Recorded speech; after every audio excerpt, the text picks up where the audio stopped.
En Medical Hair Neuquén, tu pelo crece, siempre crece. Contactanos. Nuevo modo Romer, nueva historia, nuevo personaje. Para conocer, en este caso, nos vinimos al Cine Teatro Español, el lugar con más historia del arte y la cultura aquí en la provincia de Neuquén, para conocer a un profesor de música, un licenciado en música, a un director de orquesta, un verdadero maestro, el señor Andrés Tolcachir. Vamos a conocer su biografía a fondo, la historia con los ositos, vamos a saber de sus anécdotas y de poder dirigir una orquesta, por ejemplo, en Haití, luego de un terremoto. Vamos a investigar todo lo que vivió esa experiencia en los mejores lugares de la música del mundo, por ejemplo, Viena, en Indiana, Estados Unidos, en Italia, en Berlín. Todo lo vas a tener en este nuevo modo Romer con este señor maestro que hoy lo tiene adoptado la ciudad de Neuquén. ¿Cómo le va? ¿Qué tal? ¿Cómo andamos? ¿Bien? Gracias, Emi. Sí, gracias, ante todo. Encantado de que charlemos un rato. Y qué mejor lugar que este, ¿no?, para hacer la entrevista. Sí, una especie de casa. Después de tantos años de transitarlo cotidianamente, ya también es parte, sería una casa o un lugar de pertenencia este querido Cine Teatro Español aquí de la ciudad de Neuquén. En serio. Ahora, lo comentaba hace un ratito, lo que tiene que ver con los principios. Vamos a arrancar de los principios, de cómo nace el artista, ¿no? A mí me encanta saber cómo arrancan esas ideas en la cabeza de chiquito, de adolescente, cómo se va formando para hacer lo que es hoy en día un profesional con todas las letras como lo sos vos. En este caso, de chiquito, ¿cómo era el Andrés de los 5 o 7 años? Muy inquieto y respecto de la música, interesado en la música desde siempre. Siempre me interesó mucho la música y la lectura y Ajá. El deporte. Siempre estuvo rondándome. Mira, amante del deporte, ¿no sabías? Sí, Mirá. sí. Toda la vida. Pero mamá, papá, ¿cómo tu infancia, para recordar eso, te explicaban mucho la música? Sí, la música siempre estuvo muy presente, el arte en general. En mi familia siempre estuvo tremendamente presente. Mi mamá es científica, investigadora del CONICET. Mi papá hizo varias cosas en su vida, muchos años hacía service de televisión, iba a arreglar los televisores. Y en los últimos años fue actor de cine y teatro. Hay muchas películas que se han incluso proyectado aquí y series de plataformas que ha actuado mucho. Así que, y la música estaba muy presente desde siempre se escuchó música en casa. Tenías la ciencia por un lado y la música, es una ciencia, exacto. Hay que decirlo así. ¿Arrancaste con clarinete? Sí, cuando empecé a estudiar formalmente, Sí. fue en el conservatorio en Buenos Aires, ¿Qué edad es? y a los 8 Ajá. empecé a estudiar clarinete. Y todas las otras materias de la formación general que implica una estructuración formativa. Así que sí, empecé muy chico, toda la vida. ¿Por qué clarinete? No lo tengo muy claro. Era chiquito, era cómodo. Porque en la escuela yo tocaba la flauta dulce muy Claro. bien, entonces una tía hablaron del clarinete, porque iba a tocarse en la orquesta, y cuando me di cuenta estaba estudiando clarinete, que fue mi camino de entrada.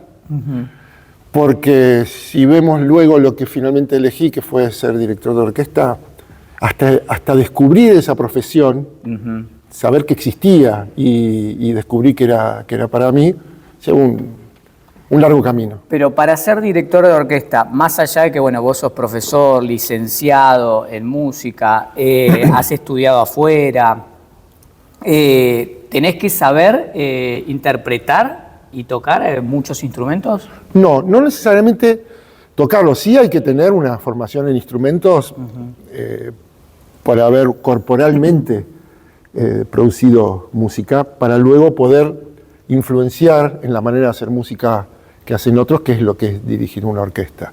Pero en realidad lo que uno tiene que saber es lo que puede esperar de lo que, digamos, un técnico de fútbol. No le va a decir a Messi, mirá que te muestro cómo hacer esto.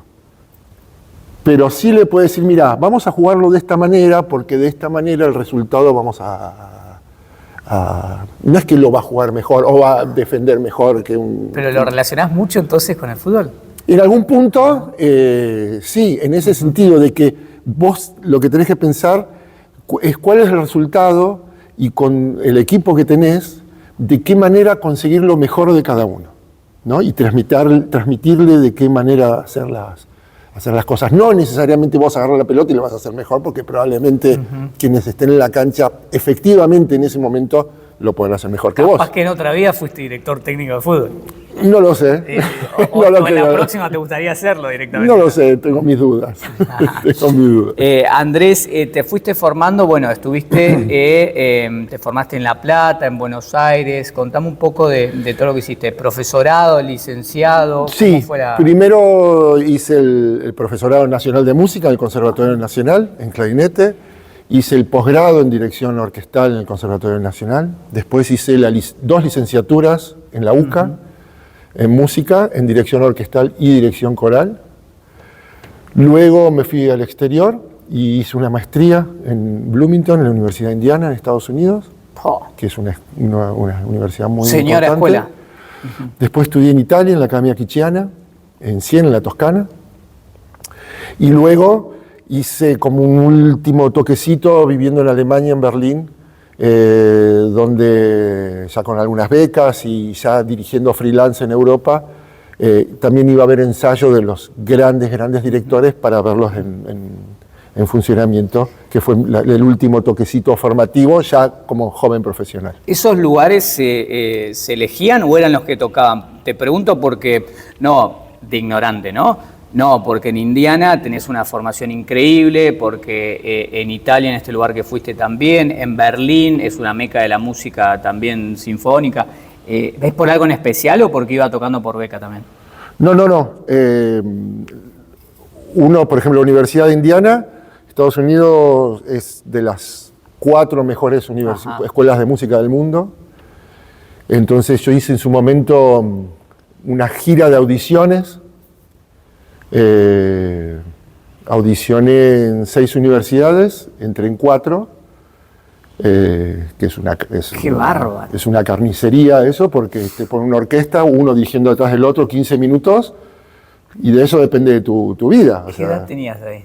Y 20 y pico, ya con la licenciatura. Y bueno, si te elegían 1 o 2 alumnos por año, y de todo el mundo. Se presenta de todo el mundo, se presentaban 300, elegían 2. Ajá. Qué presión, me imagino, ¿no? La cantidad y gente de todos lados del planeta, ¿o no?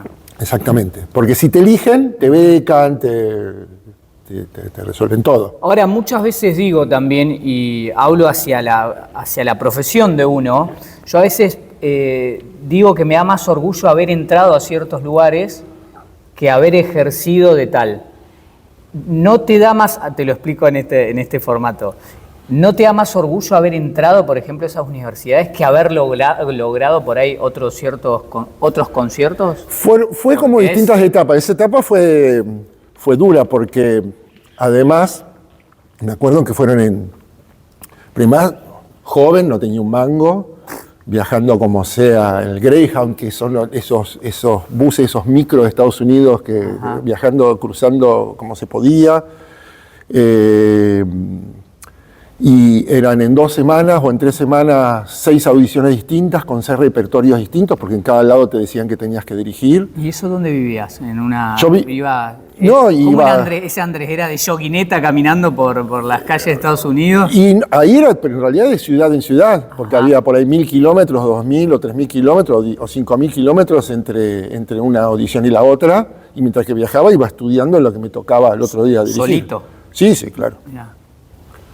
Qué bárbaro. Sí. Y bueno, y lo comentabas eso. ¿Ibas estudiando solo? ¿Y dónde dormías? ¿Sí? ¿Dónde en un hotel cerca un hotel barato cerca de la universidad, donde el otro día tenía que dirigir.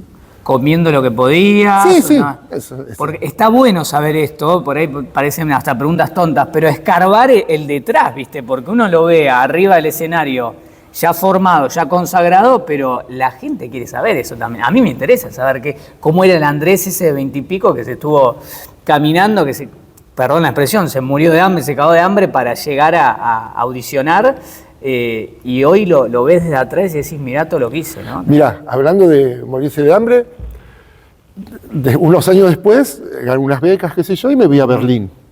Y vivía en Berlín, vivía en el este, en lo que era el ex este. Una casa sin calefacción, 15 grados bajo cero. Prendíamos un horno de las estufas rusas, Ajá. a carbón. Y bueno, estudiar para lo que sea. Y en un momento hubo un problema con la beca, qué sé yo. Y no tenía para morfar. Me acuerdo buscando monedas para ir a comprar arroz, para ir a morfar. Y en ese momento, cuando estaba en eso, yo me había hecho amigo de Gustavo Dudamel, que es hoy el director más famoso del mundo. Uh-huh. Y me llaman de Venezuela, que en ese momento estaba... Me dice, te montas, un maestro hebreo, te montas mañana al avión, yo mientras que juntaba el arroz. Bueno, en resumen, a las 10:30 estaba en el Hilton de Caracas. O sea, pasaste... ganando en dólares, más pobre en la pileta, el último piso, tomando jugo de qué sé yo, en el Caribe. Qué lindo. Dirigiendo las mejores orquestas del mundo. Así que apretó, y ahí una de las grandes oportunidades que fue dirigir en Venezuela y también aprender mucho del sistema venezolano de orquesta. ¿Y ese salto por qué crees que se dio? Por lo que... Te venían investigando, por eso digo. Sí. Gustavo había vivido en mi casa, habíamos sido competidores en una competencia en San Pablo, Ajá. una competencia mundial de dirección, que ese es otros capítulos, y nos habíamos hecho muy amigos en San Pablo, y ya me conocían como director. Así que me invitaron a dirigir algunas semanas a Venezuela. Pero bueno, fue ese cambio. El asunto que une las dos historias que estamos mencionando ahora era una visión de lo que yo quería hacer a prueba de todo. Uh-huh. Yo quiero dirigir y quiero formar mi mejor lugar y quiero dirigir y quiero hacer esto. Y no veía nada que no fuera eso. O sea, estaba absolutamente enfocado en eso. 100% de mi vida estaba enfocado en eso. Y bueno, en esa etapa la vida después se va transformando. Sin duda. En Alemania, en Berlín, me detengo ahí. ¿Estabas solo o estabas rodeado también de colegas? No, tenía mi departamento, después conocía músicos, ya conocía otros lados, y el mundo de la música me rondaba. Uh-huh. Sí. ¿Qué hay el detrás también de por ahí de lo que no sabemos? ¿Eras de quedarte hasta las 6 de la mañana estudiando, leyendo? ¿Cómo era eso? ¿Te acordás de esos momentos? Decís, mirá lo que hacía de pendejo. Y por ahí agarraba jarra de café negro y le mandaba y me ponía a estudiar con pucho y a leer partituras. ¿Cómo era? Estudiar sí era mucho. Mira, en particular de eso me pasó, y eso que no aparece en ningún lado. Me seleccionan para ir parece de Rocky. Me seleccionan para ir a una competencia a Rusia. Te digo, de Rocky 4. Me seleccionan para ir a una competencia rusa. Y era el único de Latinoamérica que iba ahí. Uh-huh. Y Rusia, era perdón. A Rusia San Petersburgo. En el mundo de lo que es la orquesta, Rusia, ¿cómo sería? ¿Cómo lo ponemos? Importantísimo. Ajá. Era importantísimo, una competencia muy importante. Y tenía que estudiar una barbaridad, porque era un mes y tenía que estudiar 50 sinfonías, una locura. Uh-huh. Así que era estudiar todo el tiempo, 20 horas al día, qué sé yo. Y en Berlín es muy al norte, entonces el día es muy corto, en invierno el día es muy corto, amanece 10 de la mañana y 3 de la tarde ya es de noche. Y cuando empezás a estudiar, solamente lo que haces es estudiar, te empezás a correr con los horarios.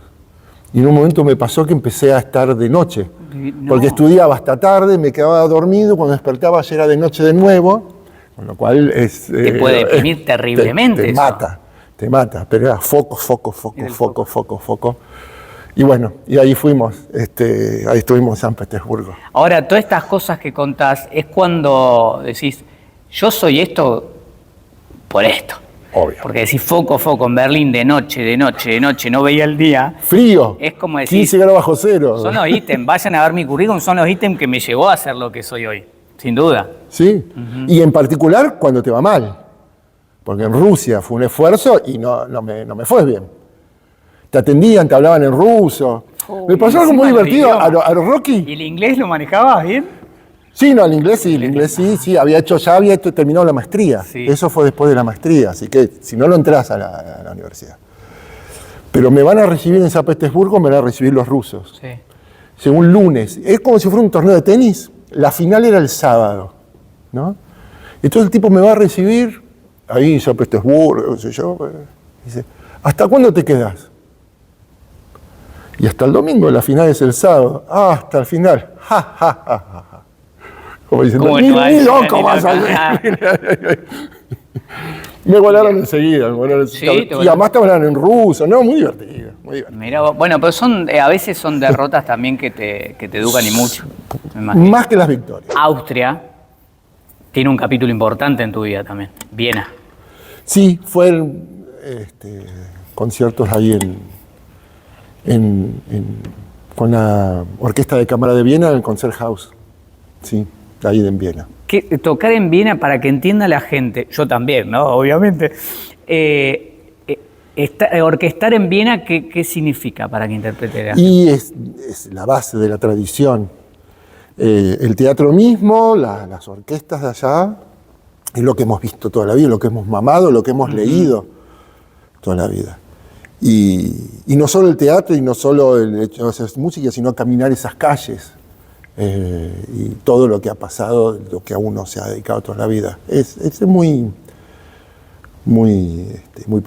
profundo, muy movilizante. Así que fue muy hermoso. Y me pongo a pensar también, estar como director de orquesta en Viena y estar acá en Neuquén, ¿cuánto cambia en la cabeza y en el alma de uno, no? ¿Hay mucha diferencia? ¿O vos te centrás en tu trabajo y es exactamente lo mismo?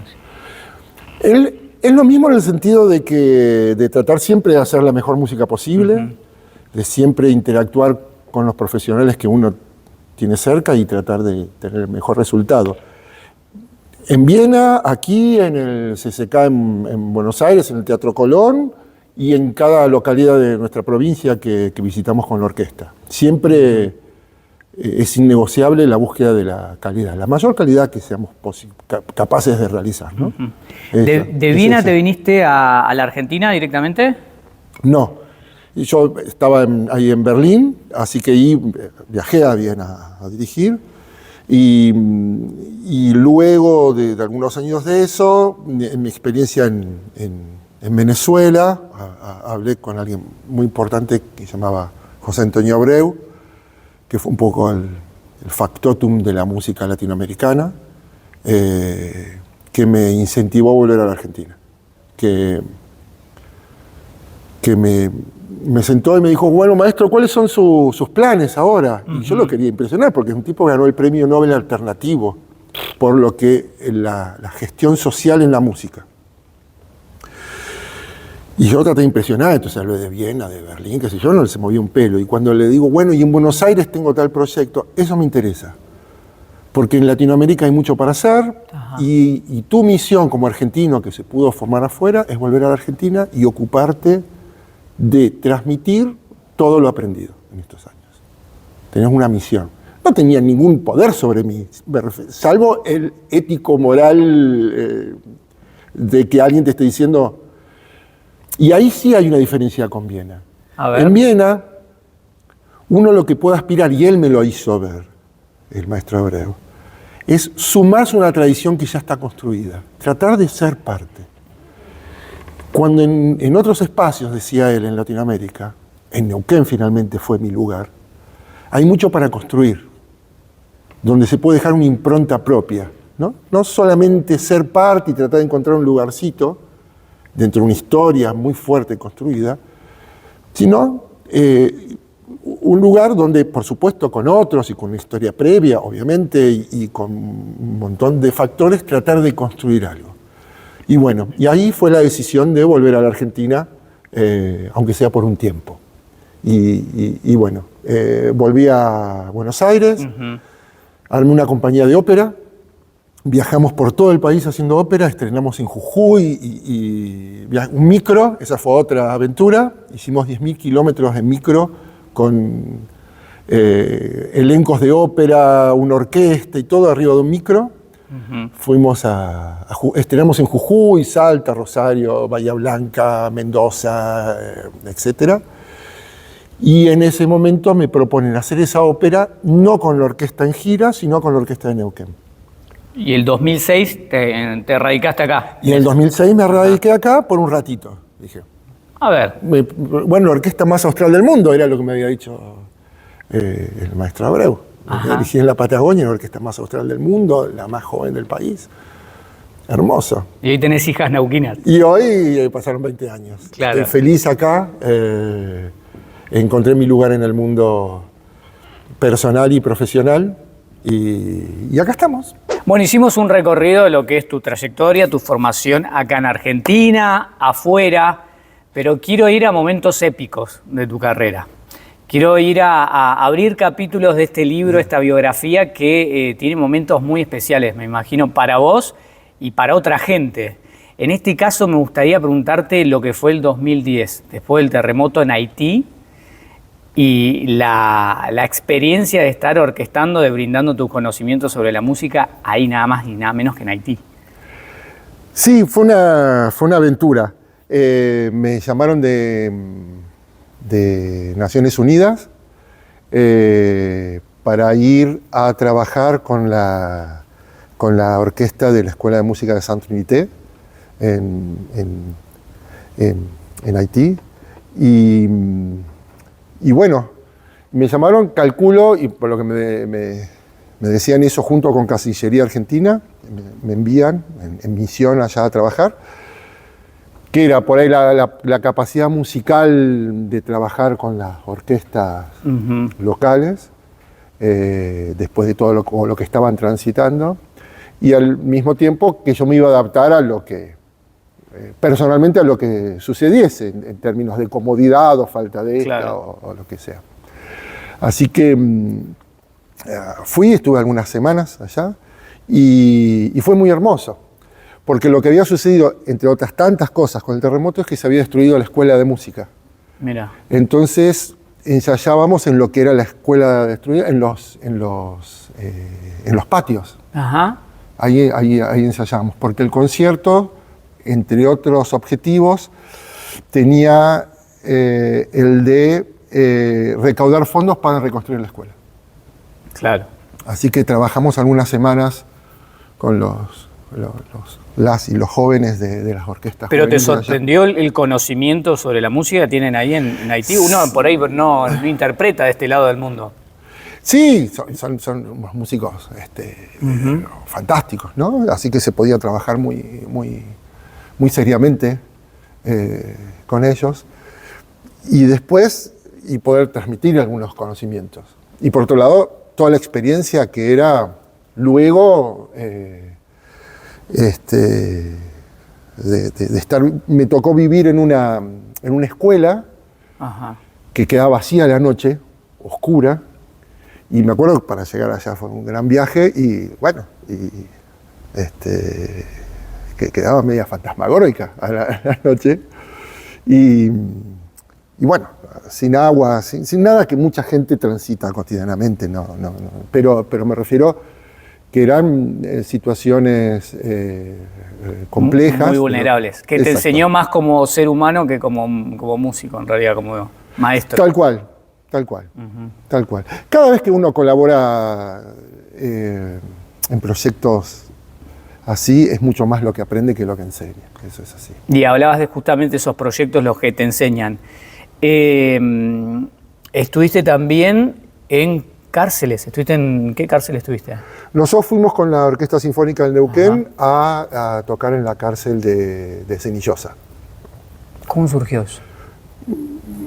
Mi mirada... ¿Idea tuya o te propusieron?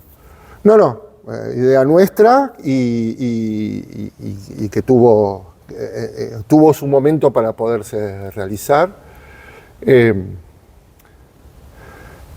Mi mirada es que la cultura es para todos. La cultura debe ser para todos.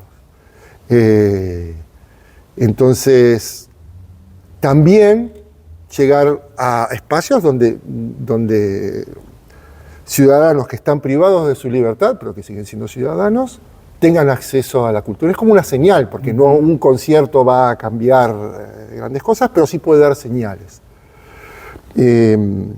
Así que con ese fin, con ese trasfondo, fue que organizamos un concierto una mañana así en la cárcel de Saint-César. ¿Y con qué te encontraste? Porque uno por ahí, por lo que ve, hoy sin conocimiento, pero marketineramente se habla de que se escucha pura cumbia en las cárceles.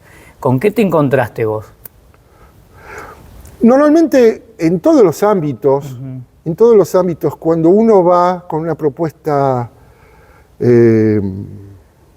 honesta y desde el corazón y con humildad y con amor, la respuesta siempre es muy positiva. Yo no tengo prejuicios con un tipo de música y con ningún tipo de público posible. Entonces, en ningún caso yo siento temor de que va a haber un rechazo, porque vamos con los brazos abiertos. Tal cual. Y esa es la respuesta que encontramos. Así que fue muy, muy hermoso, fue muy movilizante. Y insisto, creo que son señales... ¿Te acercó alguien por ahí decirte algo, a comentar? Sí, siempre hay cuestiones de seguridad ahí pero sí, nos acercamos, conversamos y fue muy importante. Personalmente, y yo creo que institucionalmente, es muy importante como ir al Teatro Colón, como estar en los hospitales, la semana pasada estuvimos, como estar en diferentes ámbitos. La cultura y la música orquestal, a mi entender, es un derecho humano que tenemos que tratar de que le llegue a todos. En los hospitales, eso te iba a preguntar. ¿Dónde estuviste? ¿Dónde estuvieron? La semana pasada estuvimos en el Hospital Heller, hemos estado en el Castro Rendón. Cuando hemos viajado por el interior de la provincia, hemos estado en diferentes lugares. Es algo habitual, entre comillas, que tratamos de sostener. Siempre hay que encontrar el espacio adecuado, el momento adecuado, pero hay una devolución muy interesante de los profesionales de la salud que hablan, y yo lo fui aprendiendo en estos años, que es el tema de la salud integral. Sí. Entonces uno imagina el hospital como un lugar donde se llega cuando realmente están sucediendo cosas tremendas en distintos grados, pero llegar con música, también ayuda a los pacientes, ayuda a los profesionales, médicos, los profesionales, todos los profesionales que están trabajando allí, y nos ayudan a nosotros los músicos, ¿no? Poner un pie en el territorio, me parece que es muy importante. Andrés, ¿lograste hacer las 9 sinfonías de Beethoven? Sí, las hemos hecho varias vueltas. Varias vueltas. También has orquestado Mozart, por ejemplo. Sí, también, ya es cotidiano, Es cotidiano. Y óperas de Mozart también, sí. ¿Qué es lo que queda pendiente para vos en tu tintero, cuando decís en tu recorrido, decís, che, no, esto no lo he hecho? Y siempre quedan unas sinfonías de Mahler por hacer, que son sinfonías enormes, queda la consagración de la primavera, para decirte, quedan algunos sinfónicos corales, queda repertorio, por suerte, para hacer. Y también para hacer por primera vez. Y después hay obras, que ahora ya más de viejo lo voy entendiendo, cosas que me decían mis viejos maestros, que hay obras que crecen con uno. Es decir, una sinfonía de Beethoven. Una cosa es interpretarla, dirigirla a los 20 y pico, que a los 30, que a los 50 y pico, como se ve. Son obras que crecen con uno. Entonces son como viejos amigos que uno vuelve a reencontrarse, a dialogar, y es distinto el diálogo Tal cual. 30 años después o 20 años después.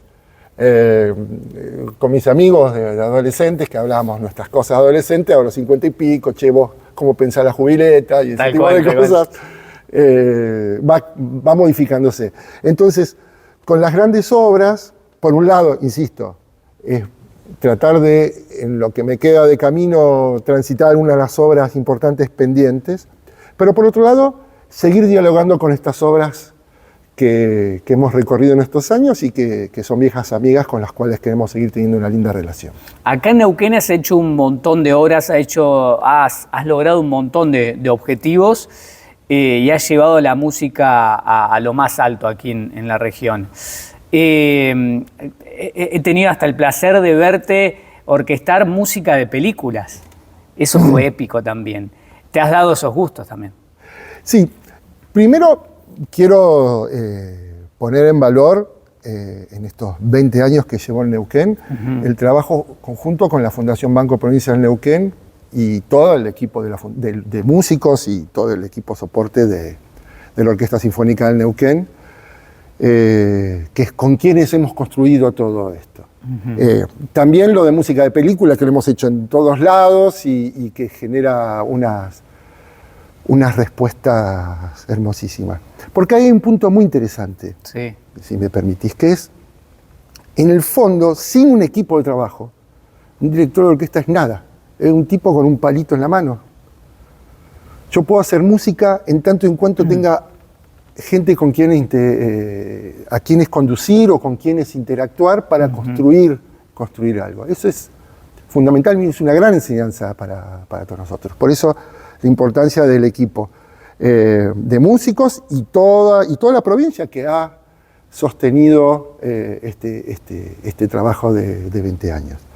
Si no, tanto lo de tocar en los hospitales o en la cárcel o en cada lugar donde nos hemos presentado, yo solo voy a hacer un stand-up, que estaría buenísimo, pero no es mi área de expertise, así que probablemente no hubiera pasado demasiado. Entonces, tanto lo que mencionabas de música de película como todo lo que hemos ido haciendo, siempre es un trabajo en equipo, en lo cual tengo una parte del trabajo. Me encanta, se aprende. Nos hemos podido hacer música, bueno, con Nito Mestre, con David Lebón. Sí, hemos tocado con muchísimos grupos nacionales. Y interactuar con los músicos de música popular es extraordinario.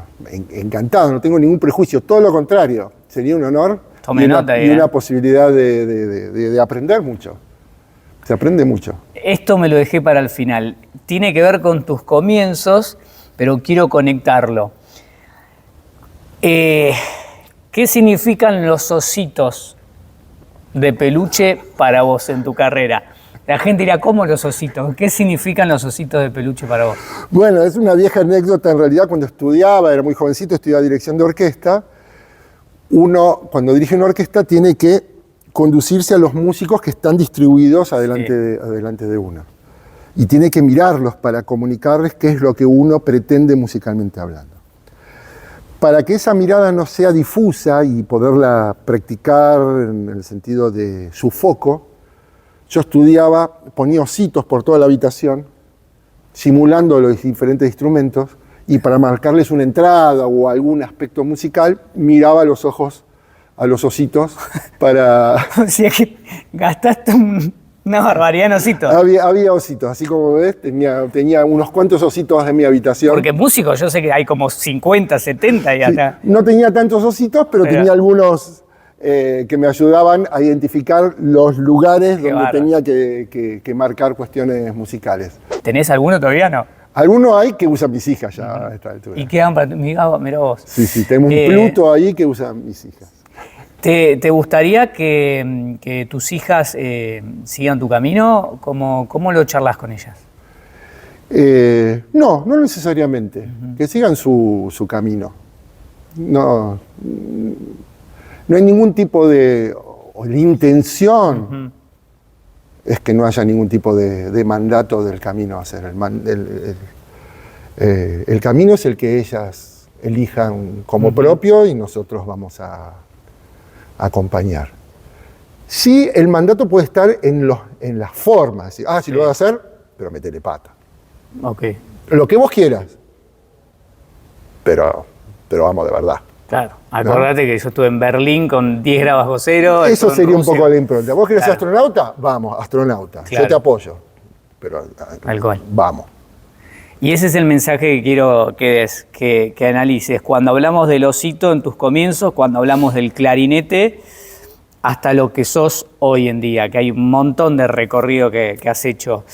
¿Qué conclusiones sacás? ¿Qué diferencia hay entre esa persona del clarinete, ese chico del clarinete, a lo que sos hoy aquí en el cine de teatro español? Yo creo que es una sola persona evolucionando y como punto en común es el amor por lo que uno hace, la honestidad en la manera de hacerlo y el foco en identificar qué es lo que quiero hacer, qué es lo importante y ir atrás de eso, como sea, como dé lugar.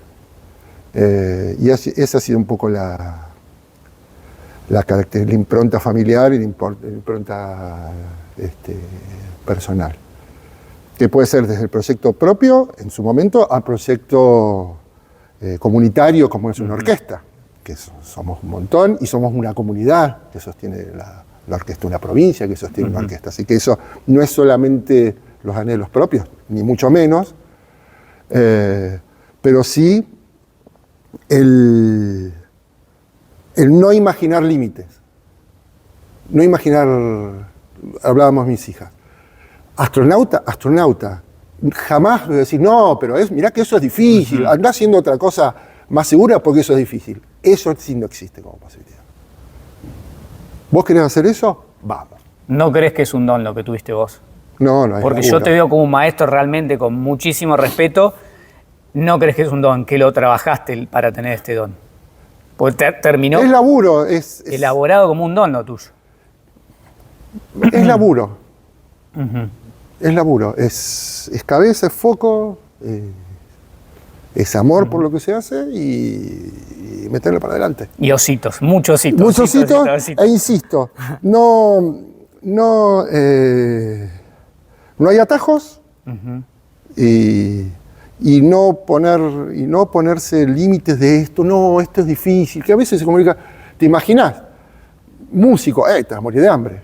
Bueno, eso, ¿qué querés hacer? Y acompañar, por lo menos con mi familia, ¿no? Con mis hijas. ¿Qué querés hacer? Ahí te vamos a acompañar. Lo que se te cante. ¿No? Eso lo vamos a empujar, a acompañar. Andrés, y tengo el placer de agarrar estas manos, ¿no? Que orquestaron en tantas partes del mundo y ahora lo disfrutamos aquí en Neuquén. Un gustazo maestro, te tengo que decir. Gracias, en serio, por abrirte así y contarle la historia a toda la gente de la provincia y del mundo que ve esta nota. Bueno, gracias, Emi. Gracias. Muchas gracias.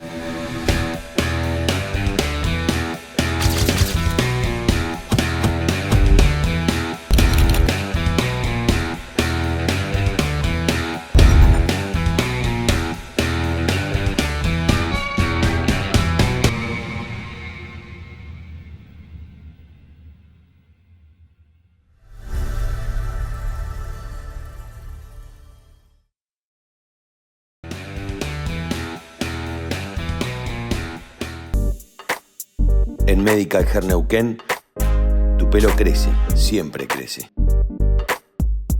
Contactanos.